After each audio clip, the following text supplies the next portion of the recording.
Welcome back, everybody, to Tip of the Spear with your Missoula County Commissioners. I'm Josh Slotnick, and I'm solo hosting today as Dave and Juan are doing tough duty in other places.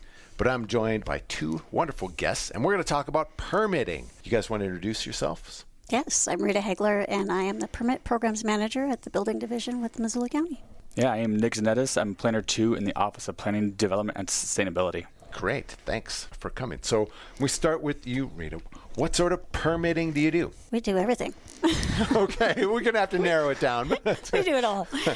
Building permitting, we do land use permitting as far as intake. And what does that mean, land use intake? Our division does the intake, which means we accept the applications. Okay.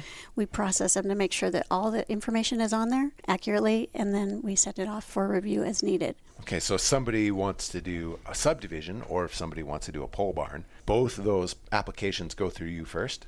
The pole barn construction portion would, the subdivision portion would go directly to planning. Okay, so the intake wouldn't matter. It would go right to Nick. So if you think of the building division just as construction portion of it. Okay. Would you be up for kind of walking us through that? So what happens somebody, they're going to build a house?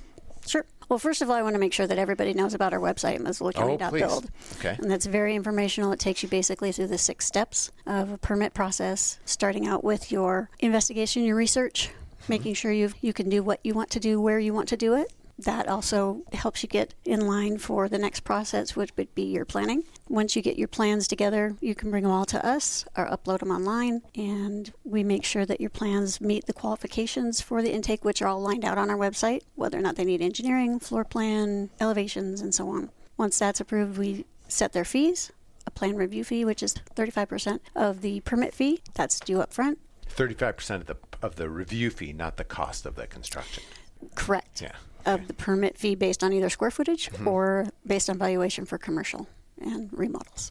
Okay. Once it's sent off for all the departments to review, it goes consecutively to everyone for review, and it's basically in the queue. And we do all permits in the order in which they were received. Once they receive all approvals from the departments, then we can reach out to the customer. They pay their fees. They're off and running. And then inspection happens.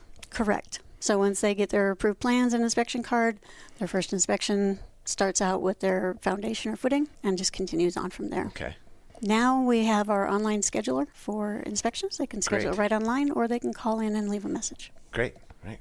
So how much time elapses between, let's say, somebody calls and wants to set up an inspection till when they get an inspection? If you call before 7 a.m. the day you want the inspection, it will be on for that day. That's amazing. Yes. Wow. Way to go. Nick, how about you? We administer the land use and zoning compliance permits that Rita already mentioned here. So the way this works is every building permit, you're required to do a land use and zoning compliance permit. If you're a zoned area, it's a zoning compliance permit. If you're unzoned, it's a land use permit. But we all have the same forms there, try to keep it easy. And for that, we're looking at a few things. We're looking at your zoning regulations if you are zoned. So can you build what you want to build in that zoning district? Is there any extra approvals that you might need to perform your project out in full? We're also looking at other land use regulations such as floodplain and shoreline regulations, making sure you're compliant with those. We're also looking at your subdivision and making sure you're compliant with the subdivision approvals. Subdivision was approved under the context of. Great. So I want to just step back a bit from the nuts and bolts. For some folks, they felt like they hadn't really interacted with local government until they go to get a permit. And then they may ask, well, why do I need to get a permit? What do you tell yourselves in terms of answering that question of why do I need to get a permit? So you want to go, Rita? Basically, the permits are required by state. First of all, it's law is the first one. First of all, it's law. Okay. Second of all, the reason why it is a law is because we look out for the safety of you, your family, your investment, your neighbors, and a potential buyer of your property and structures that are on it. That is really the whole goal of the building permitting process and the inspections.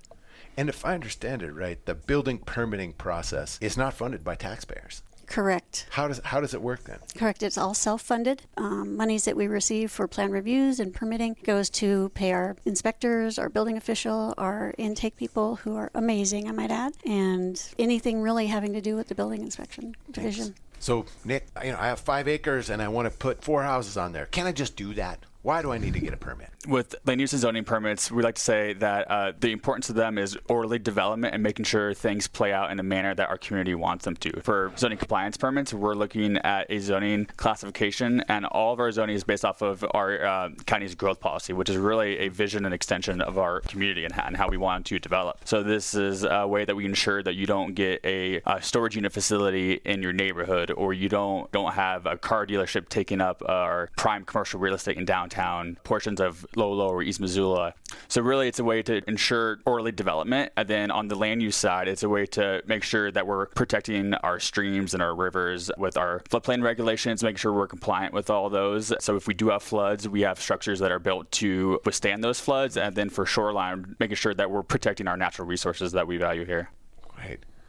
So we just did a big rewrite of our zoning code here at Missoula County. Why do you think that was necessary? I mean, if we have zoning, why do we need to change it?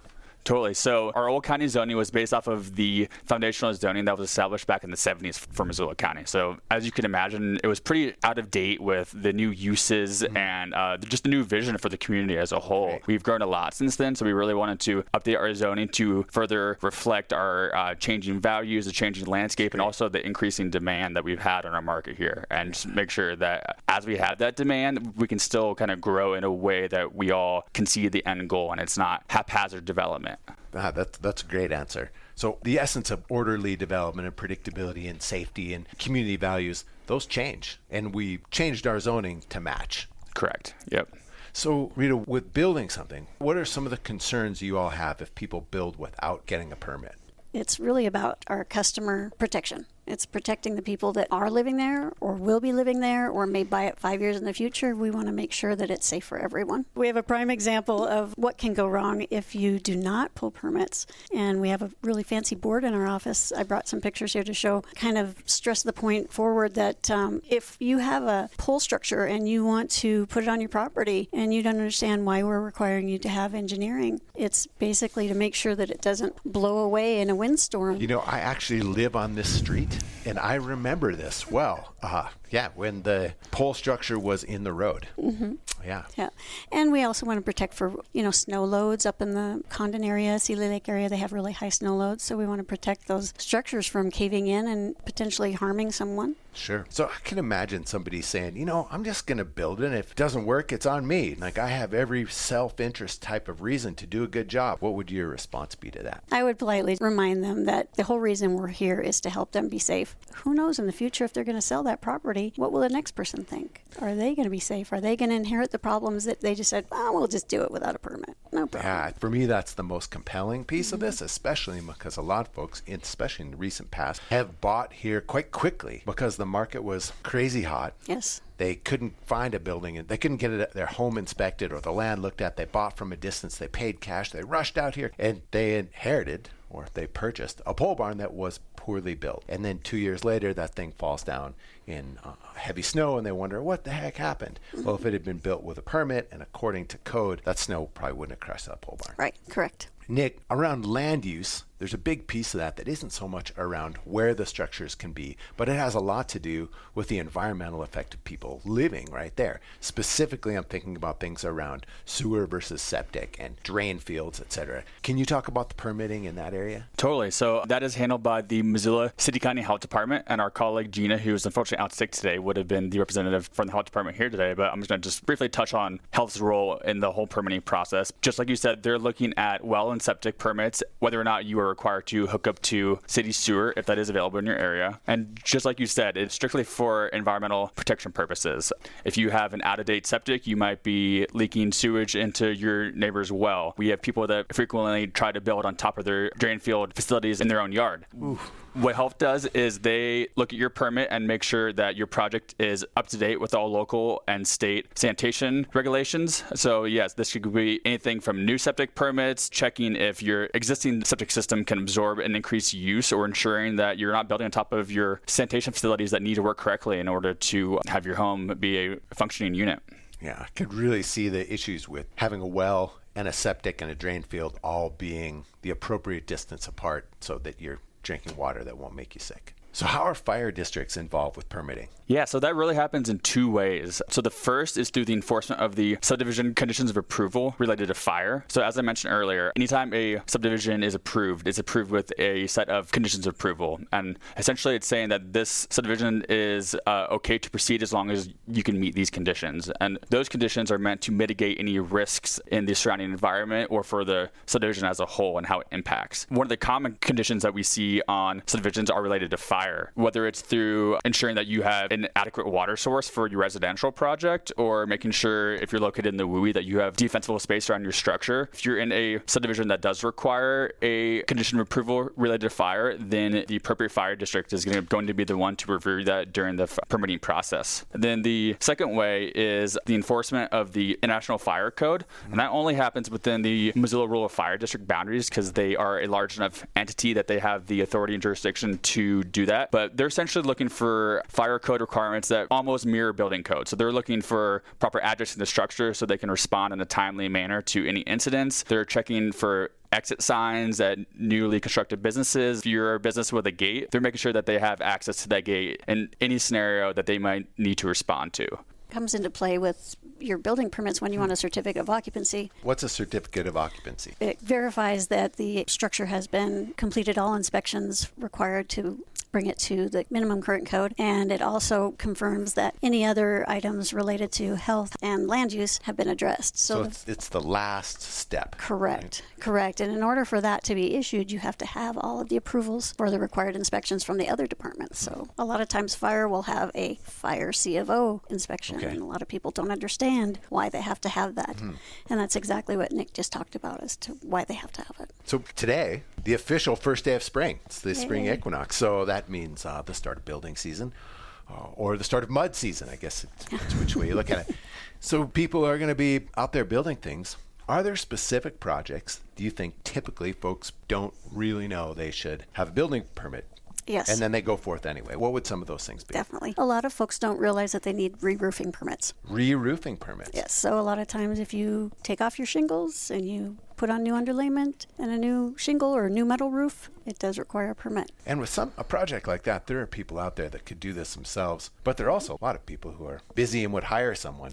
Can they just rest assured that the person they're hiring is going to go pull these permits? And what advice would you give to someone who's about to hire somebody to put a new roof on a building? I would always recommend people to ensure that their contractor has showed them a copy of their permit, as well as a pink inspection card that is required to be on every Missoula County project site. And that's on display, so when you drive by, Correct. you can see that big pink card. Correct. That's their right as a customer to request that information. So I highly recommend they do that. Oh, good.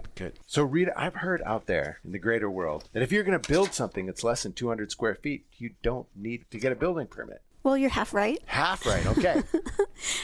We do have a 200 square foot exemption that allows folks to build sheds or playhouses for storage. The exemption does not apply to any structures that are going to be used as habitable space. Okay. It's the use of the structure that qualifies it for the exemption, okay. and not the size. So if somebody's going to live in it, it doesn't matter. Yep, or if you're going to rent it out or But use it as a hunting lodge. Yeah, but if it's storage or serves some other purpose other than habitation. Correct. If it's under 200 square feet, then it is exempt under those circumstances. Whew, good. Okay, I cleared that bar.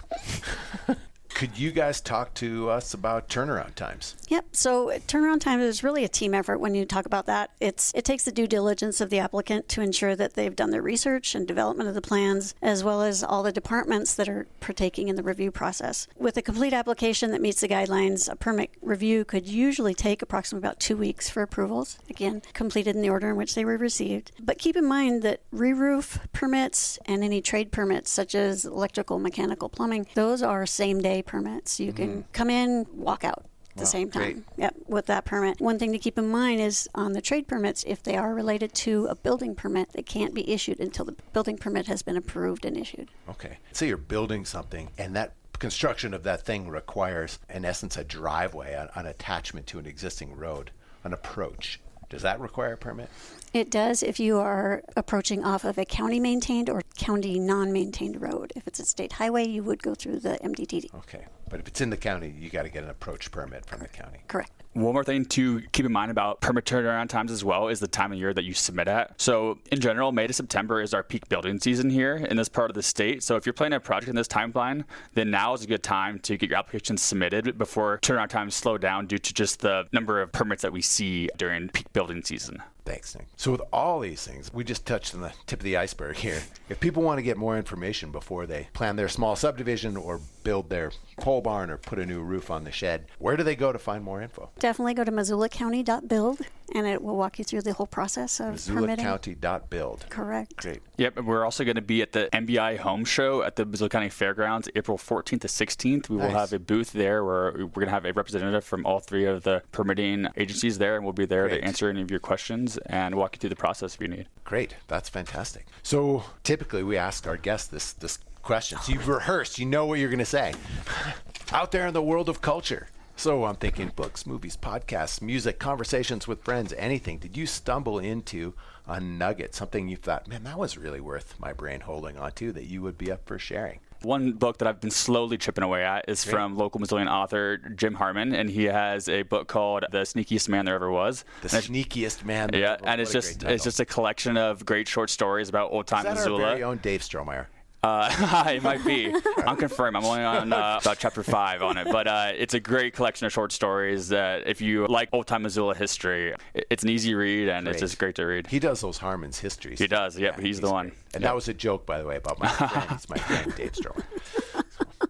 Rita, what do you have for a nugget? Well, I'm going to step outside the box a little bit and just share a couple of life lessons that I've learned that I'd like to pass along to others. First of all, I think it's really important. Everybody should learn this and live it. Treat others as you want to be treated. And that's kind of how I address customers that come into permit. The other one is life is short. Eat cookies for breakfast. Thank you. They're awesome. Well, thanks a lot, guys, for coming by. We really appreciate it.